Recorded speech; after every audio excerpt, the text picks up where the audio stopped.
ادھر دادری میں تم سے اخلاق کی بیٹی پوچھ رہی، پہلو خاں کی بوڑھی ماں بستر پر لیٹی پوچھ رہی۔ استقبال ہے ناظرین آپ سبھی کا آئی آر مشاعرہ میڈیا میں آپ کے ساتھ محمد ارشاد۔ سنیں گے دوستو عمران پرتاپ گڑھی کی ایک شاندار نظم۔ اس سے پہلے بتا دوں کسی زمانے میں ایک دوسرے کے کانٹے نکالے جاتے تھے، اب ایک دوسرے کی راہ میں کانٹے بچھائے جاتے ہیں۔ آئیے سنتے ہیں نظم۔ تو آپ سے گزارش ہے ویڈیو کو لائک کیجیے اور چینل کو ضرور سبسکرائب کیجیے۔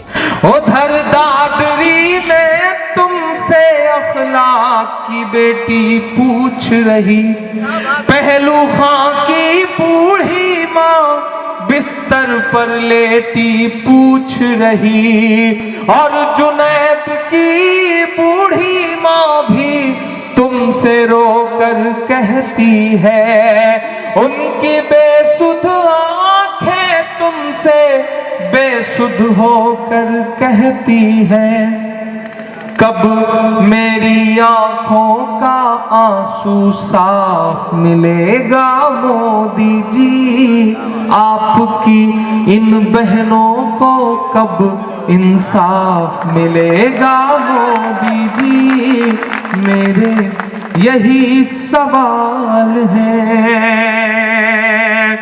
کہتی ہے تم سے نجیب کی بوڑھی ماں روتے روتے، کہتی ہے تم سے نجیب کی بوڑھی ماں روتے روتے، تم جیسے بھائی سے تو بہتر تھا بھائی نہ ہوتے، بعد میں 3 طلاق پہ تم قانون بناؤ مودی جی، پہلے میرا غائب بیٹا ڈھونڈ کے لاؤ مودی جی، میرے یہی سوال ہے، میرے یہی سوال ہے، میرے یہی سوال ہے۔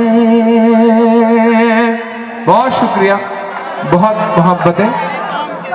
ہاں اچھا، ادھر سے ایک فرمائش ہے ماں ہم بھی تیرے بیٹے ہیں، ادھر سے ایک فرمائش ہے مدرسہ کی، ادھر سے فلسطین کی فرمائش ہے، ادھر سے سیریا کی فرمائش ہے۔ چلیے آپ سارے لوگوں کی فرمائشیں میں اپنے دامن میں رکھتا ہوں، اور ایک اپنی پسند کی نظم سنا دوں، پھر فرمائشی فلمی نظموں کا پروگرام شروع کیا جائے گا۔ پہلے ایک نظم جی جو نفرت کے ساتھ، ہاں وہی سنانا چل رہا ہوں۔ یہ بی بی ایم ٹیم کے کچھ ساتھی ہیں جو ساگر سے میرے ساتھ سفر کرتے ہوئے آئے ہیں۔ آئیے دوستو نظم سننے کے بعد سنتے ہیں سائنس اور وجود باری تعالیٰ۔ چونکہ آج کل سائنس کا زمانہ ہے، اس لیے بعض عقل و فکر کے بیماروں کا خیال یہ ہے کہ جس چیز کا اثبات سائنس کرے گی اسے تسلیم کریں گے، اور سائنس سے جس چیز کا ثبوت نہیں ملے گا اس کا انکار کر دیں گے۔ ہم مذہب اور سائنس کے اختلاف یا موافقت کو تو انشاءاللہ تعالیٰ ایک مستقل تقریر کا موضوع بنائیں گے۔ سردست میں چند باتیں عرض کیے دیتا ہوں۔ پہلی بات تو یہ جان لیں کہ سائنس اور مذہب کے حدود بالکل الگ الگ ہیں، بس غلط فہمی اسی وقت پیدا ہوتی ہے جب ایک کو دوسرے میں داخل کرنے کی کوشش کی جاتی ہے۔ ان کو اگر اپنی اپنی حدود میں رکھا جائے تو ان میں سے کوئی بھی دوسرے کی نفی نہیں کرتا، بلکہ یہ بات پورے وثوق سے کہی جا سکتی ہے کہ کم از کم مذہب اسلام سائنس کی نفی کے بجائے اس کا اثبات کرتا ہے، اسے اساسی اصول اور مبادیات مہیا کرتا ہے۔ آخر سائنس کی بنیاد کائناتی مشاہدہ پر ہی تو ہے، اور اسلام نے کائنات میں غور و فکر کرنے پر تمام مذاہب سے زیادہ زور دیا ہے۔ دوسری بات یہ سمجھ لیں کہ کسی سائنسدان کو آج تک یہ دعویٰ کرنے کی جرات نہیں ہوئی کہ ہم نے کائنات کے تمام مخفی رازوں کا پتہ لگا لیا ہے، بلکہ حقیقت تو یہ ہے کہ جو سائنس ترقی کرتی جاتی ہے اسے اپنی نارسائی اور لاچاری کا احساس ہوتا جاتا ہے۔ دنیا بھر کے سائنسدان یہ اعتراف کرنے پر مجبور ہیں کہ اب تک جو کچھ ہمیں اس کائنات کے بارے میں معلوم ہو سکا ہے اس سے کہیں زیادہ ایسے مخفی کائناتی اسرار ہیں جن کے خوبصورت چہروں پر اخفا کے پردے پڑے ہوئے ہیں، اور میں یقین سے کہتا ہوں کہ سائنس جب ترقی کرتے کرتے اوج کمال تک پہنچے گی تو سب سے پہلے اور سب سے زیادہ اعتراف خدا کی بنیاد سائنس ہی ہوگی۔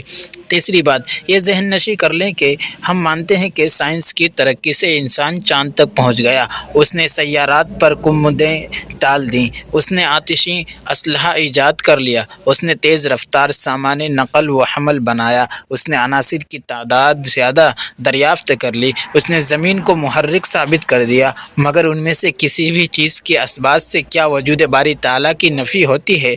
کیا اس سے توحید کے ثبوت میں کوئی خلل آتا ہے؟ کیا نبوت پر کوئی اثر پڑتا ہے؟ جب ان میں سے کوئی بات نہیں تو اسلام کو سائنس سے خوف زدہ یا الرجک ہونے کی کیا ضرورت ہے؟ سائنس سے تو وہ مردہ مذاہب ڈریں جن کے پاس دلائل کا ہتھیار نہیں، اسلام کے تو ہر عقیدے کے لیے دلائل کا انبار موجود ہے۔ دوستو ویڈیو کے آخر میں آپ سے گزارش ہے، اگر ویڈیو پسند آئی ہو تو ویڈیو کو لائک کیجیے اور چینل میں پہلی بار وزٹ کیے ہیں تو سبسکرائب کر کے بیل آئیکن کو پریس کر دیں۔